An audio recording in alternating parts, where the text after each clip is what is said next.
something and you don't know what it is, but you can feel it, ain't you? Brothers and sisters, the Queen passed away.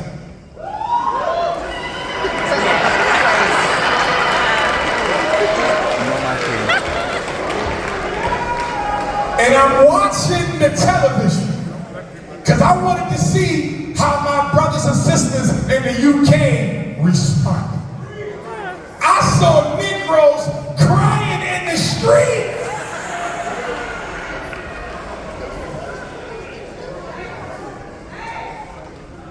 I saw black people being picked up outside the castle. They never been allowed in the damn castle.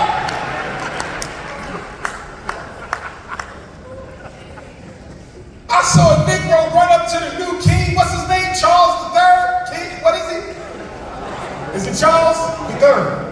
I saw a black man run up to him and he wouldn't even shake his hand. Yeah, I saw that. I saw that. Yeah. Now, I'm not going to disrespect the woman because she's somebody's mother and grandmother. But I am going to say this. I'm trying to understand how you got time to cry for a woman who reigned over white supremacy for 7 years. This is it. The longest serving monarch in the royal family. Since February the 6th of 1952. That means she was the queen during the second half of colonialism. She was the queen for the entire African revolutionary struggle. She was the queen for all of neocolonialism. Can I ask you a question? Did that woman do one thing to make the schools better for African children in the UK? Did that woman do one thing to raise the employment level of black people in the UK? Did that woman do a single thing to redistribute the wealth of Africa that she got rich still? Brothers and sisters, you do know that Elizabeth II was the monarch when Dedan Kimathi, leader of the Mau Mau Land and Freedom Army in Kenya, was hanged in 1957. Elizabeth was on the throne. That's right. When Kwame Nkrumah was overthrown in 1966, Elizabeth was on the throne.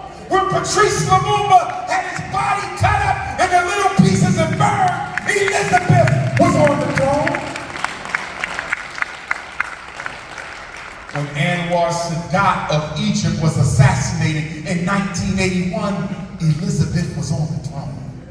When Robert Sobukwe went to jail, when Steve Biko was murdered, when Nelson Mandela was captured, when Winnie went to prison, Elizabeth was on the throne. I'm trying to understand how you can have sympathy for one of the greatest enemies in African history. Negro piano. Do you not understand that the British Empire once owned 25% of the entire earth? Come on. Do you realize the British Empire once controlled 40% of the world's resources? Do you know how many millions of our ancestors were hauled off from Africa on slave ships by the British Empire? Do I have to remind you how many women's breasts got cut off in Zimbabwe for the Queen? Do I need to remind you how many black men were castrated in Nigeria for slavery camps for the Queen? How many revolutionaries were murdered, condemned, and assassinated for the Queen?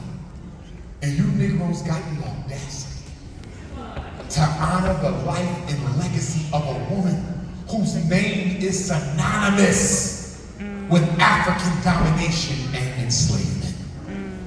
Brothers and sisters, this is why I tell you, in order for us to have a war against white supremacy, we first have to have a civil war with each other.